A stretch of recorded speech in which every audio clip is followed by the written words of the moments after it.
These are washing machine cleaners that were sent to me from Active. I think this design looks really good. Looks like something I'd buy at Walmart or any other store. Apparently there's 24 in this package.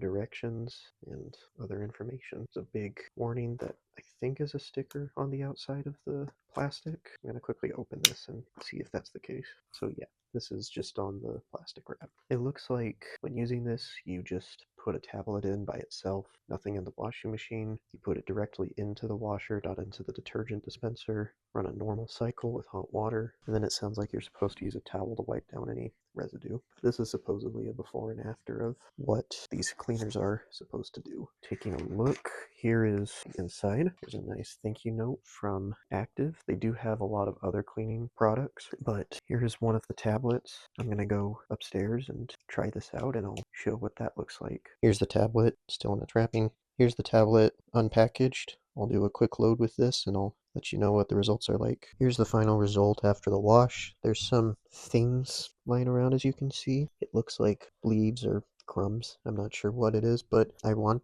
to guess that maybe the detergent got that out. The washing machine itself I think might be a little clearer, and I don't smell anything too particularly different. So I did see though it was bubbling as the washing machine filled up, and I think that it's probably doing something good and helpful. So for washing machine maintenance, this is probably something good to have to use every so often.